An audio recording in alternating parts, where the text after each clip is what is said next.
Thank you for arranging this fantastic SIP Forum conference for us and for everyone. Thank you, Uwe and Kasim, to be here with me on this fireside chat. We're going to be a bit more relaxed now. I don't think we have a mission or a topic. We're going to talk about history and maybe a bit about future as well.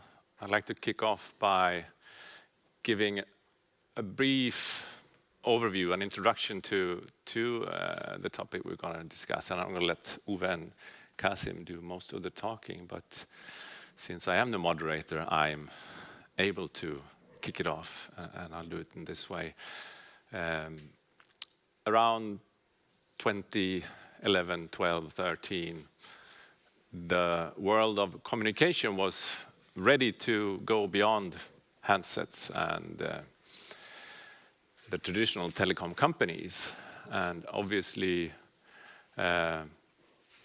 Ericsson and other big patent holders knew this was an important thing to follow. So the automotive sector, I would say, happened to be the first new vertical beyond handsets and infrastructure that was really utilizing connectivity and having a large enough market for it to be important to address from the licensors. So Ericsson at the time, I was at Ericsson at the time, I was supporting Kasim, he was the head of the team. We, of course, reached out to the car industry, and we began in Europe because we felt Europe was a little bit more easy to grasp and maybe take the first contacts. And I think Uwe, at the time at Volkswagen, was one that was responding professionally on these contacts. There were a lot of friction, but there was always professionalism. And one of the asks that I think actually came from Uwe, I was not in the room, I was more in the back office, but I was part of the whole process, was, this is too complicated. Why can't you come together instead and let us do everything at one step? And especially, we'd like to make sure that the more difficult and more unpredictable licensors are part of the pack. We believe Ericsson has patents. We trust Ericsson, but the others will come after, and that's going to be complex for us. Something like that. And so there was a lot of debate within Ericsson, and I would say more or less the whole think tank, I would like to call it that, behind Avanci is in this room today. So I don't dare to say anything that isn't true, I think. But one thing Ericsson concluded was that we cannot do it alone, we have to do it together with someone. Collaborate, create a big enough momentum for this to start moving. And who should we then turn to? There were two other major licensors, Nokia and Qualcomm. Nokia is closer to Ericsson, but they were so complicated. Then we also talked to Qualcomm, obviously. They were more flexible and more easy to work with. So it all turned out that it was Ericsson and Qualcomm that started to build some kind of framework around what would then later on become Avanci. But enough of that. Now I'd like to turn to my fellow fireside chat colleagues. Uwe, could you give us a little bit of your perspective of the background to how the telecom industry approached and what became Avanci in the end? Yes, sure, and I like to do. Please let me have some introductory remarks. I retired from Volkswagen July last year. So we had in our preparation an agreement that I could only tell something about the history, but I think that is interesting enough to share those experience we had and all other things which happened after July 1st in 2022. That are things of my successor, and yeah, please have an understanding that I could not answer for things like that.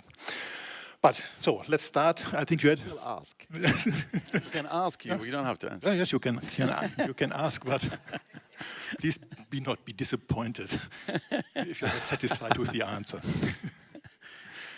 So, yeah, as Gustav, many thanks for the introduction, and I think I would start with the first meeting we had with an IP delegation from the patent owners, because that was a kind of culture clash for me, and I will explain it to you. Yeah, we had this meeting. They made their introductional presentation, and my first question was, why do you tell it to me? We have a contract with our supplier. They indemnified us for third-party rights. You're presenting me third-party rights, and that is nothing I have to deal with. So they brought some arguments. I think we should not discuss it here. It's a specific point whether this is okay or not.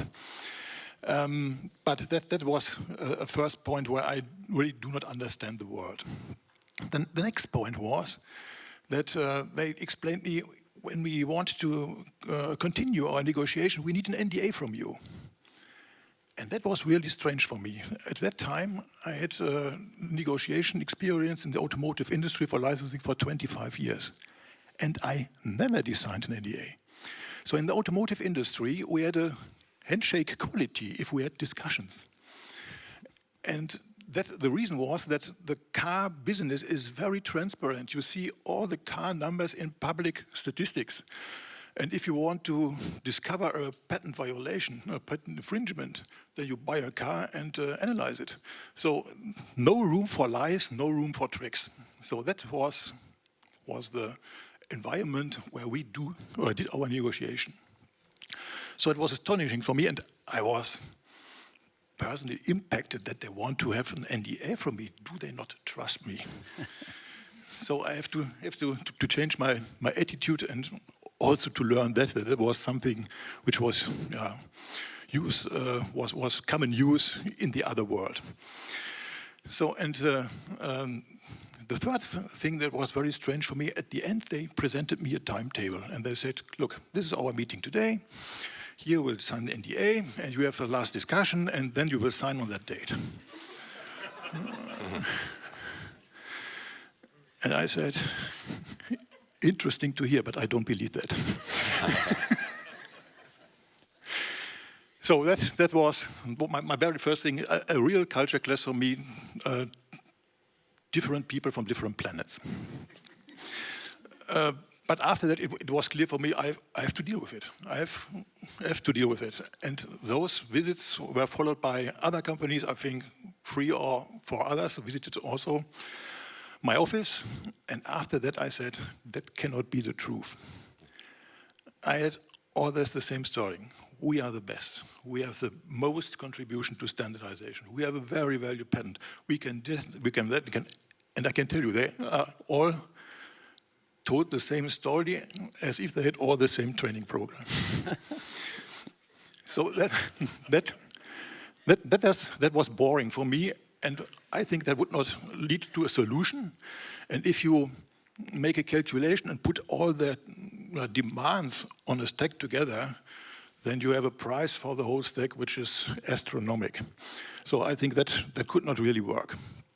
And then I said in different discussions, that is not the solution. You can do business, licensing business with standard essential patents in automotive business. My first thought was to say, okay, bring together all your people. I take care to bring together all my people, and then let's sit together on a table and find a solution. That was my overall vision, not thinking, and it was a very spontaneous thing. I do not thought about all these antitrust things. So that was a vision to say, okay, bring good people together and you will find a solution.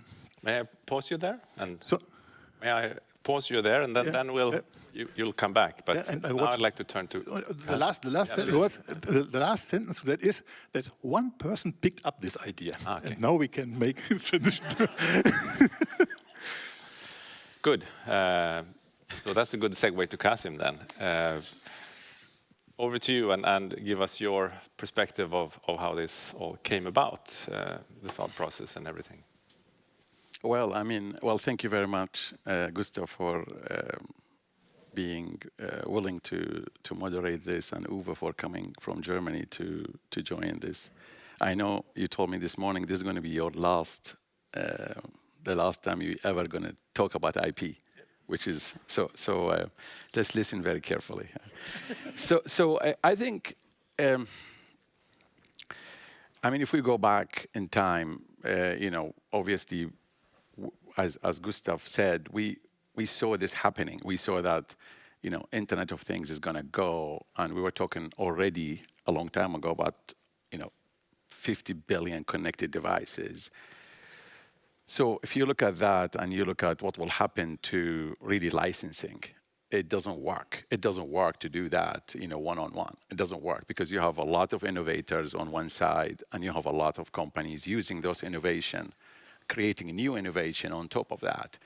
You have to find a way which is more efficient. There is no other way. So we discussed this within Ericsson a lot. And actually, we came with an idea to go out with a newsletter out in September of 2015, saying, hey, we welcome others to participate in that discussion, get people together to find a solution. Obviously, nothing happened. No one else wanted to engage in the discussion. So I made the decision to leave Ericsson and do this. And I would say that was the most difficult decision for me personally, because in Ericsson we build this very, very tight community of it's not really just going to work. We're very close as a group of people who have worked here. We discuss everything. When a decision is made, it's our decision. It's not really my decision. It's the group decision. So we spend a lot of time. Sometimes take too long, but we spend a lot of time really going through things. And so it was really a very difficult decision for me to leave Ericsson. And my test was to check it with my wife. It's always a good test. So that was successful, or? And I had to convince her because and that's hard because we had just moved. We had just had our daughter, 2 years old. We lived in the U.S. It doesn't have the same safety net in the U.S. as you have in Sweden. So leaving Ericsson, I had an amazing job, great colleagues. I loved what I'm doing. So she asked me a couple of questions. The test, she said, well, is there anyone, what are you going to do? I said, we're going to do Internet of Things.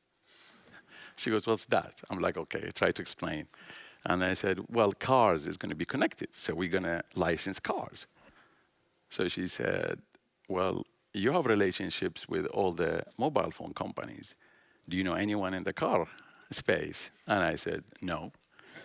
She goes, okay, that's not good. It will take time to create that. She said, okay, is there anyone in Ericsson who's going to join you? All your friends and colleagues. I said, actually, I don't know because I haven't asked anyone yet. So she goes, okay, do you have a company? I said, no. She said, do you have a name? I said, no. And so that was really the hardest thing to do, is to really to leave something that I love doing and that I've been part of building and to step out and do this. But at the same time, I felt that we had to do something. It was important to find a solution that, could actually make it simple, simpler than what it is. Thank you, Kasim. And so to speak, it was a big surprise for all of us in the Ericsson team when Kasim announced he would leave. But at the same time, he didn't really leave the group, although it was now, I would say, up to Ericsson to continue sort of working out the way that we could think of setting up the Avanci platform. There was also a counterparty, which was Kasim, and later on more people on the other side started working on not only getting the licensors together, but also thinking about the outreach and so on and so forth. So let's move forward a little bit in time, and Uwe was giving us a couple of things he felt was awkward with the first outreach, and the personality of the telecom industry coming there and trying to dictate the time plan and everything. Actually, the day we announced it, we had a press release that I was leaving. This gentleman happened to be here. It wasn't planned that way, right? You were here visiting Ericsson to talk about licensing. Yes. Yeah, that was randomly. Our meeting. So Kasim came out from the press conference, and I've been waiting in the studio, I think, and was entertained by Gabi Mosler. So that was our first contact, and I was a part of the starting of Avanci, also by my personal things, and we had the first opportunity to meet ourselves. And I think that is one of the key issues we had. So we had a lot of meetings then after that, very close contacts.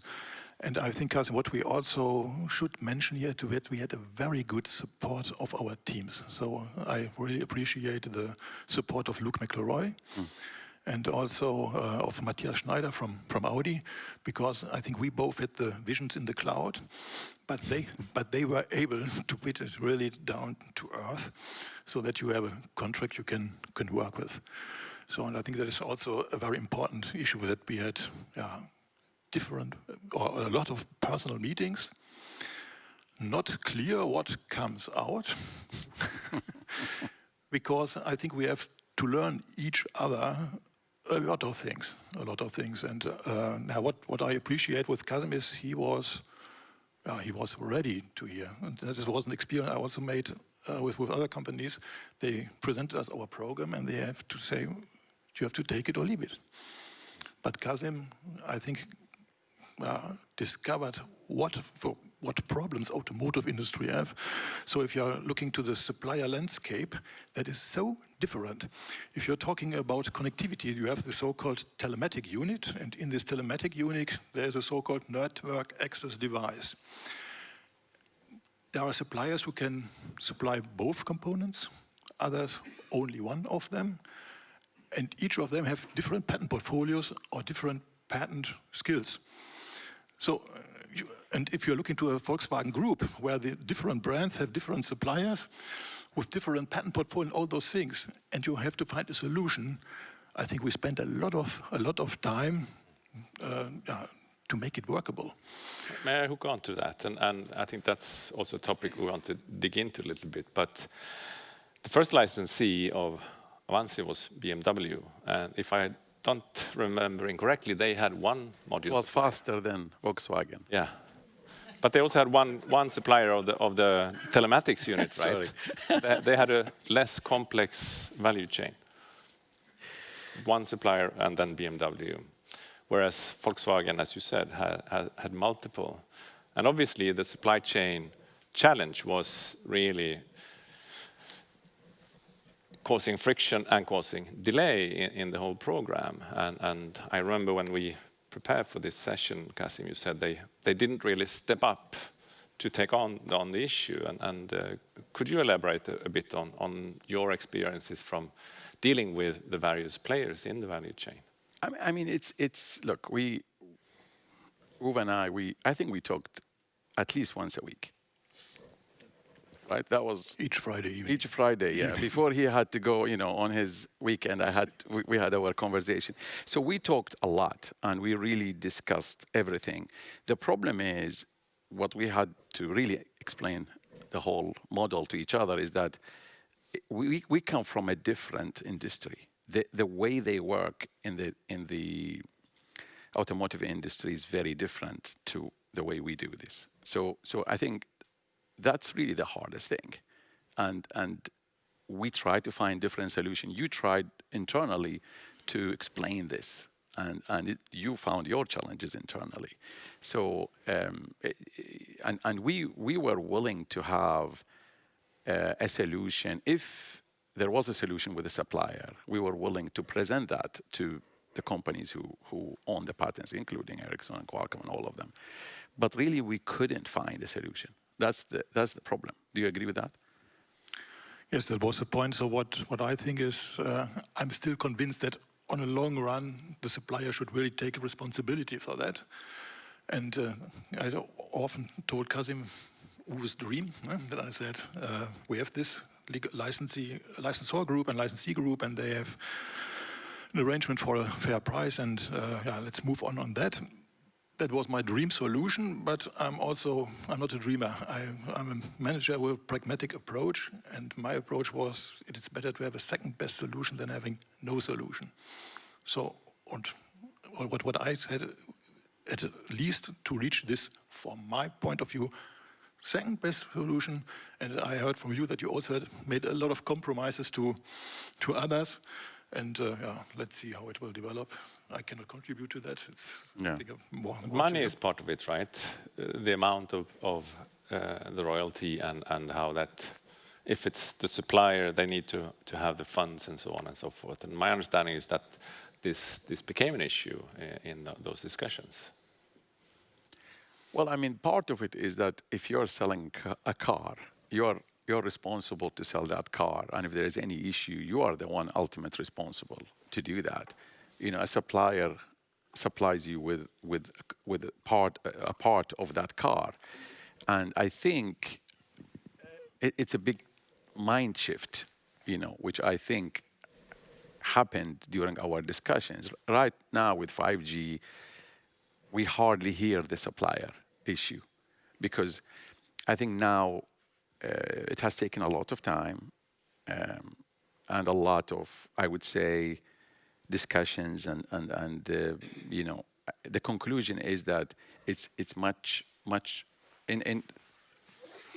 more efficient for the car companies to take the license. And we haven't spoken for a while, so you've been, you know, traveling around the world.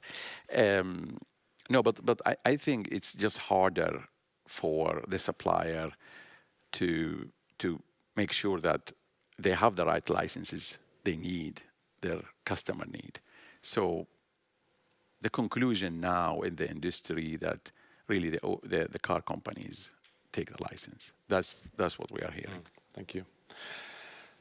So going back to Volkswagen, I think it's well known that you became an Avanci licensee fairly early, but not completely. So I'd like to turn to you and tell us about what were the internal hurdles into sort of becoming an Avanci licensee, and how come it was a two-step approach, so to speak? We had, during our negotiation period, one big disaster on the IP sector at Volkswagen, and that was the Avago-Broadcom case. I think that was something where our board was very bad-minded to licensing programs from the electronics companies. So, and they said to us, please take care for that the suppliers are really have all licenses and all those things. So, and that was something which, you were open to, but as you told, the suppliers did not really step in. No. And I had then the task intern to convince the board to change that policy for that specific program. And I think most of you are here serving for industry, and most of you can imagine what it means to recommend a board to decide another way than they had done before. So that was one of my things. And a special thing for the Volkswagen Group, I think, is, as you perhaps know, we have a specific management model. Each brand has its own patent department. So I have not. First of all, I have to align all brands. They have to go all to their own boards, and after that we go to the group board. So and I think you can imagine that takes a little bit of time. And the argument was to say, look, we are talking now only about 3Gs because at that time, at 2019, Volkswagen didn't introduce 4G.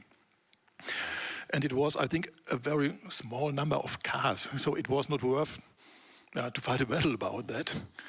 And I asked the board to make an exception, make an exception from the policy on that point, because it does not make economical sense to have anything. And another point was I had clear indications that I think BMW signed in 2017, and at the end of 2018 we don't have signed at that point, and it was clear that, and with indications that some of the patent owners become very impatient. And for me, it was very clear, if we have the first litigation in place, then all other lean back and looking what they are doing, and that would kill our program. What I did to say, they will kill our child. So that was something I also said, was that we have a really good chance to have a program which could be sustainable for the future, that we have a pool concept in the automotive industry, and we as Volkswagen should contribute to keep it alive. So that was the two arguments, the economical point and the strategic point. And I always told them, it's for me not the ideal model what we have, but for the time we have to deal now, it's the best solution we can achieve. So that was the point.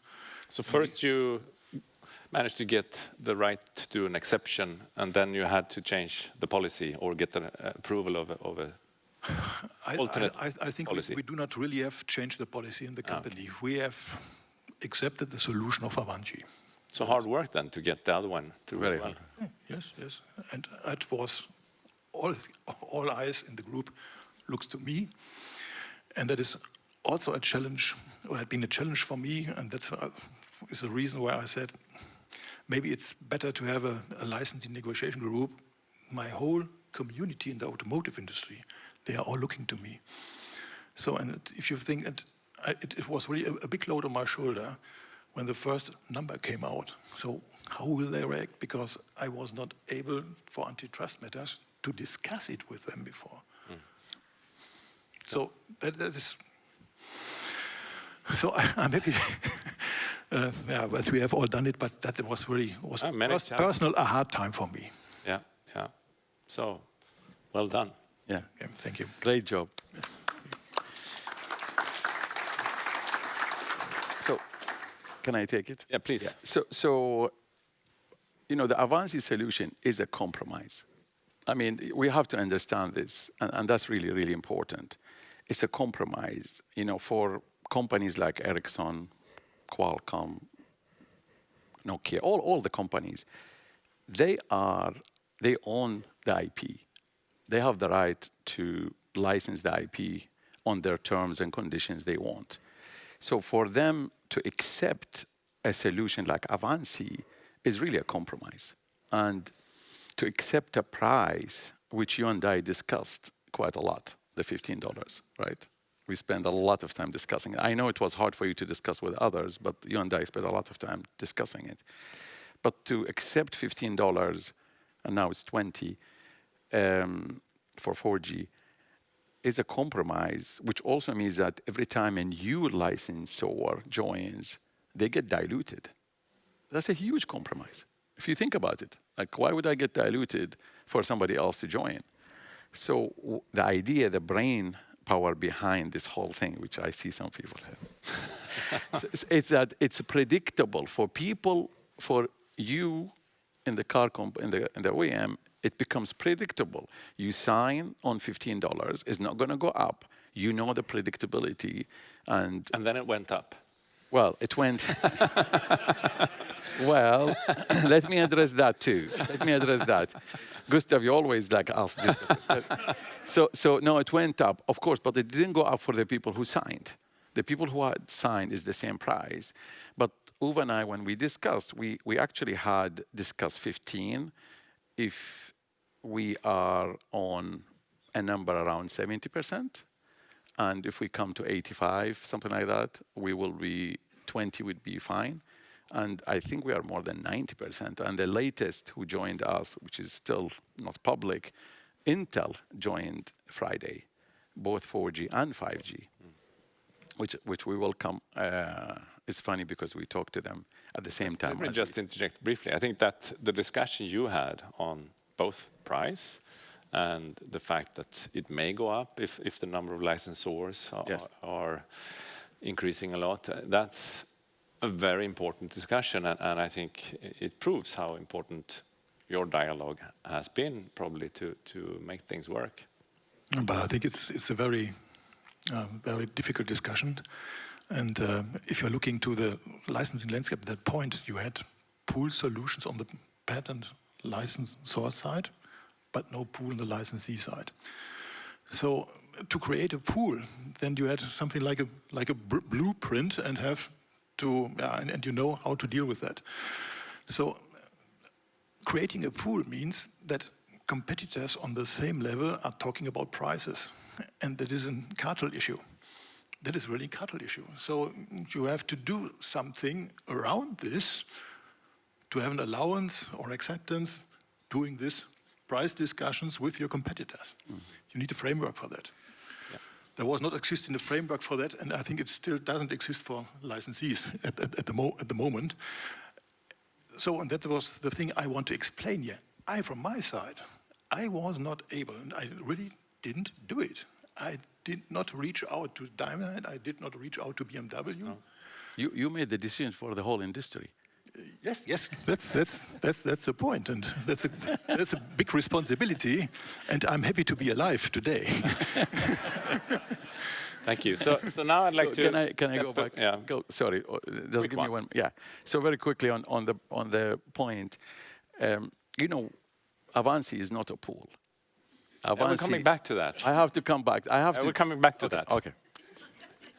Now I'd like to stay with Avanci, but then fast forward to when sort of it started to move quickly in 2022. I think we all know about the fact that the number of licensees has increased quite a lot over the past one and a half year. So what happened? Why did it start all of a sudden work so well? You mean when? Last year? Last year, when the number of licensees increased very quickly. So Avanci is not a pool.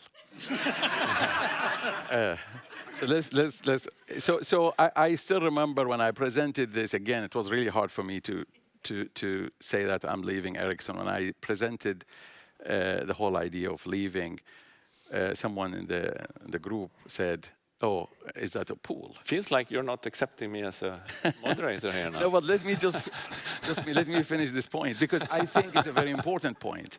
Because the pool traditional way is that it's owned typically by patent owners, and they control the pool, and they control the price. And I really didn't leave Ericsson to create another pool. There has been pool in the industry for decades.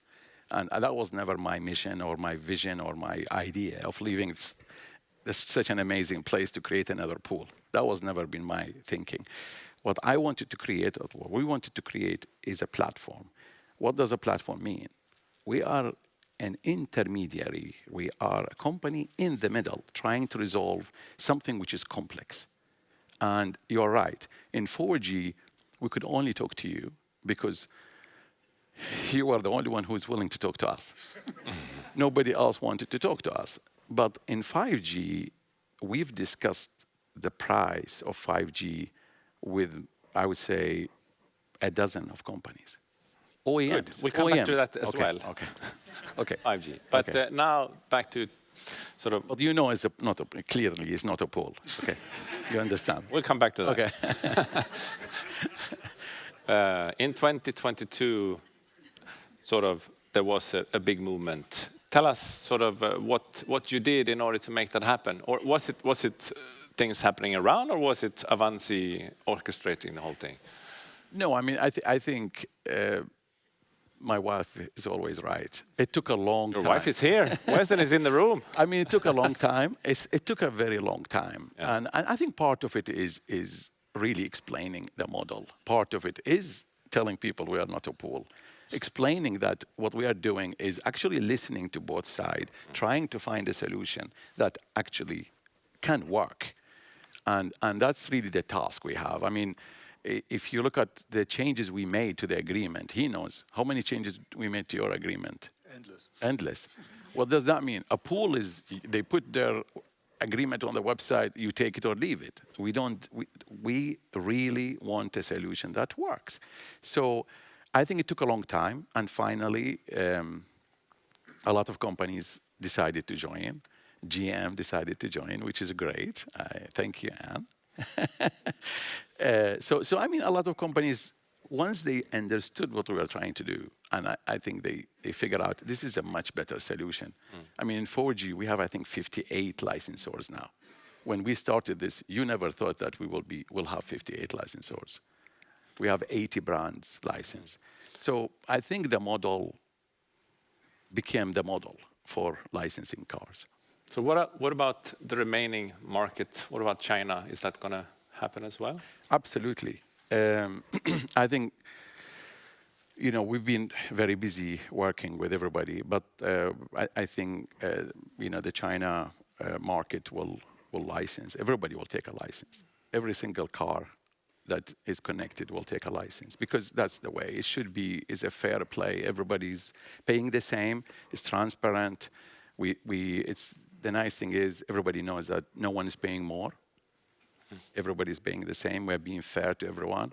And I was in China a couple of weeks ago, and when we talked about Avanci, I mean, we have 11 licensors from China.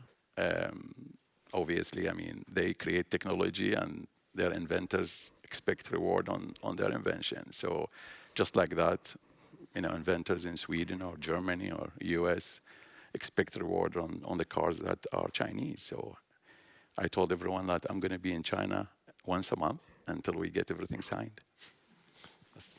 That's nice. So it's a good signal then. The only question is when, but in the near future, I hope. Absolutely. Yeah. So I'd like to move on to a slightly different topic, the topic of creating successful platforms. How do we create successful platforms? And is there a role? And just to kick the discussion off, I think that our whole industry with licensing is really an evidence of the specialization in our society. We are trading in knowledge, and as we heard yesterday, the patent is the currency. And as specialists, we're pretty good at it. And sort of going that path further in this horizontalization world, there is a need for, or there is a room for specialists in many different areas. And although I believe that bilateral negotiations and bilateral agreements will always exist, there is also room for platforms when the circumstances are right. And one example of that is IoT and in the telecom industry, where you're addressing new verticals, new markets over and over. But then the question comes, what is required in order to successfully move down this path and create a platform? I think leadership is an important issue. Kasim, you're a leader. What do you think, in addition, is needed?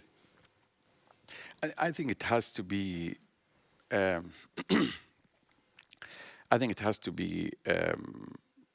More efficient. In a scenario when it's more efficient to do a platform, it's always kind of the best way to do it. But there are scenarios where it's more efficient to do bilateral negotiation and agreement, especially if there is a broader rights being licensed. That's the place where you do that. I mean, when you have a lot of companies, some of them are very small companies, it's very hard for them to to really negotiate with dozens of companies and hire lawyers and go through agreements. It's very hard. The vision we had here, which is, what is it, 10 years ago, more than 10 years ago, we talked about something called click to license, and Matthias knows this very well. Really, I mean, if you think about it, if Microsoft, they license software, and they have, you go in and there's an agreement. Nobody really understands what they say. Nobody reads it. They all click to take a license. We should be able to do that really for licensing. Okay, of course, not big licenses, but somebody who's creating a product, maybe as not too many products, and they just want a license. They don't want to have complex and difficulties. So we should be able to do that. And predictability is very important for those companies. If they're going to put it in the cost, it has to be predictable. They have to know the price. I think a lot of companies hesitate. And, IP has become, unfortunately, a little bit of a negative for companies. And we should turn it into something positive. Thank you. So leadership and trust. I think trust is another important ingredient in what a platform provider needs to focus on. And so we heard about the two of you having a dialogue. So Uwe, could you say a few words about how trust is built from a licensee point of view in this case? First of all, I think trust is the key issue. Everything in human life, if it should work in a good way, should be based on trust. And what happens at the moment in the world and all the crises we have is built on mistrust. Looking to the relation between US and China, there's a big mistrust. Looking to Russia and all things. So we have so much mistrust in the world. So I think it would be important that all in this audience are ambassadors for building trust. Building trust is something which is important for the whole life, also for IP. So, and I think there is something which is neutral, to have neutral things to define trust, but at the end of the day you have to find persons who trust each other. And you have to talk a lot, and the way how things are explained and how transparent it is without violating internal secrets and all those things, it's not easy to go that way, but it needs certain skills.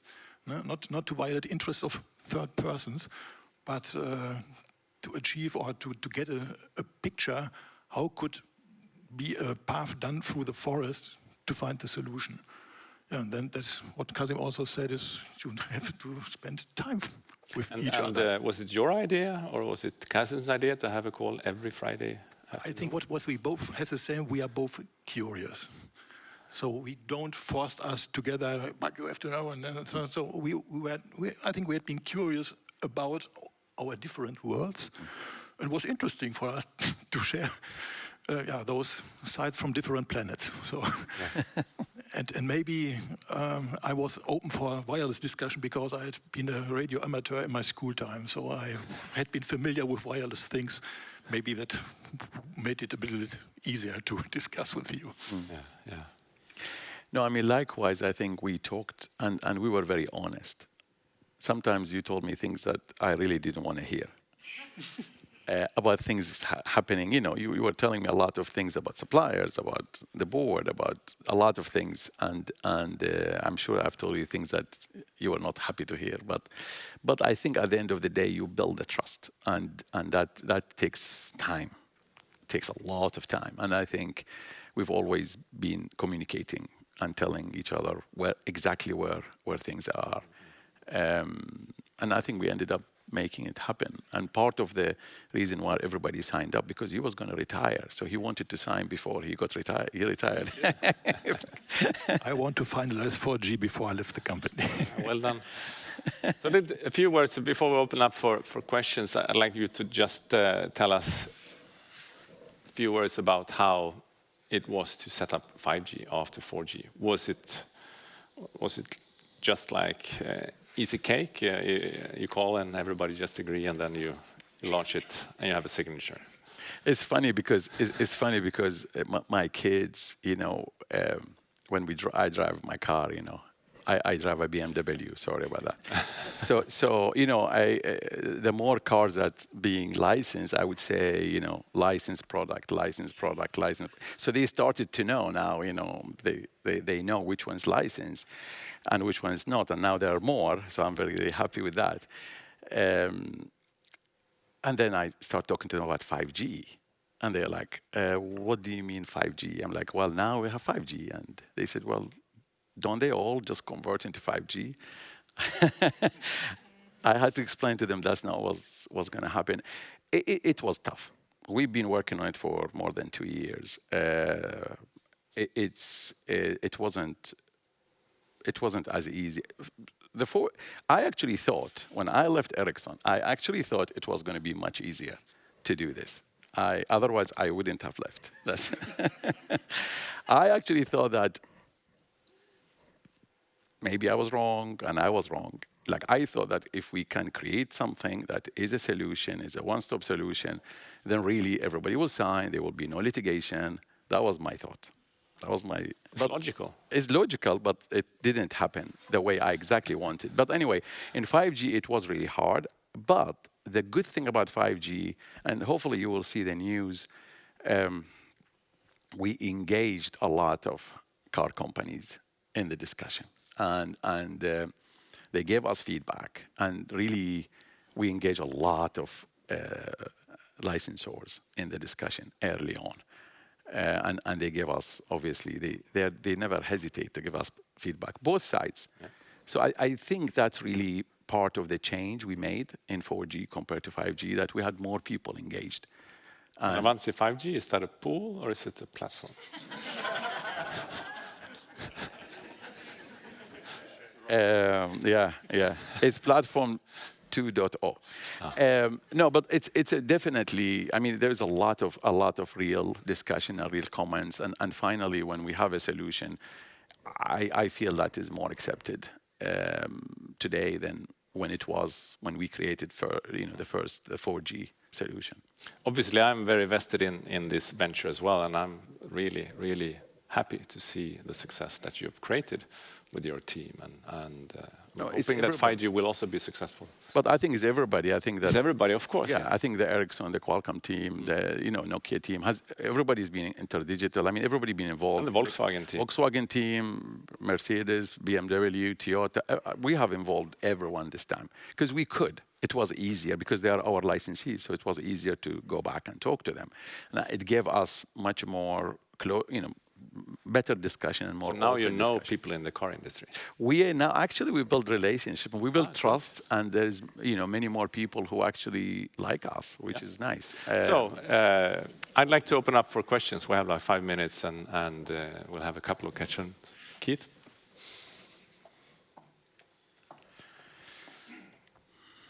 Thank you. Keith Mallinson, Wise Harbor.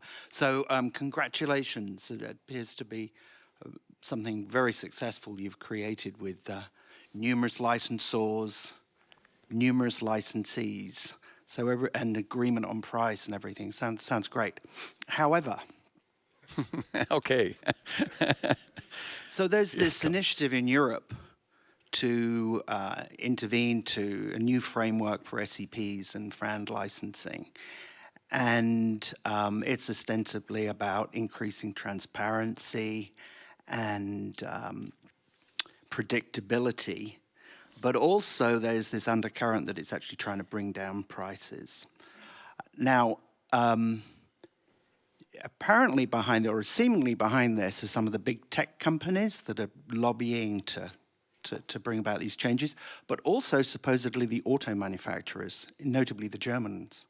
So why is that? In the context of all this success and warm, fuzzy stuff that we've just heard, what is this tension? Or perhaps I'm just misinformed. Yeah, so I guess, Uwe, you're not in the industry anymore. Why is that? Or is that, maybe it's also the question, is it like that? And would you like to? No, I'm here as a patent attorney. I don't know what the automotive industry has formulated to that here. Oh, sorry. I can take it. So As Kasim said, you don't have to answer if you don't want have to answer. So I'll take it. I think the difficulty I see oftentimes is that when something is actually working, people still want to mess with it. So I feel like the industry has to find a solution, and now is working. I think maybe this initiative started 2-3 years ago, and people who started it, they continue to fight something which really doesn't exist anymore. There is a solution, and the solution is widely accepted. I mean, in 5G, we started this year, we already have more licensors in 5G, 61 or 62 with Intel, compared to 4G, which is 58. I expect every single car company will sign within very short time. So the same thing with Internet of Things. We have solutions for Internet of Things. Is a one-stop solution. Even if it's a two-stop solution, it's much more simple than creating something and having a bunch of people who, Doesn't know anything. I don't want to say that, but I mean, the industry with all the years of experience finally have found a solution. So, and it's hard to find a solution. It's not perfect. It's a compromise. Is there one more question? I think we have time for one question.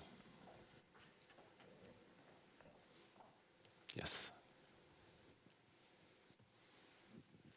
Yes, thank you for all the good and nice insights. I'm Jacco Eleveld from Philips. I just want to know from maybe both, or maybe all three of you, now that Avanci is up and running and the car makers took licenses, do you consider a cellular patent licensing in the car industry solved now, or are there still items that need attention or need fixing? Do you want to start? Yeah, I could. Well, I mean, nothing is finally solved. I mean, you have to continue improving. We will continue making it better. I think 5G, in my opinion, is a better solution than 4G. 6G will be hopefully even better. I mean, we don't take it for granted. We work really hard to make, both licensees and licensors happy with us. That's the only way we can exist. We have to make it work. So it's, I think we've done a lot to find a good solution that is accepted by the industry. I just may add, I think, if I understand it correctly, 5G is partly solved. There are certain use cases which is not included in the license. And I, for one, believe very much in that the pricing needs to be connected to the value that the technology brings to each different use case. So for instance, a self-driving car is still, or that use is still not part of the license. And maybe that's also a reason for some tension still to be remaining, because there is not any knowledge today what the price may be for that use case in the future. Obviously, there's more value contributed there, so it should be higher. But what is the price? It's unknown today. So I don't think it's fully settled, and maybe it will never be. But it's in a good place, I think. Uwe, you want to add something? No. So with that, I'd like to thank Uwe and Kasim very much. You want to say a few words? I only comment things where I can have an influence too, and do not have further influences too. So keep quiet, I think, would be a wise, then a question to you. Solution. Are you able to influence your wife on where you should travel next? I think we have a very good management model to find a solution for those things. Thank you.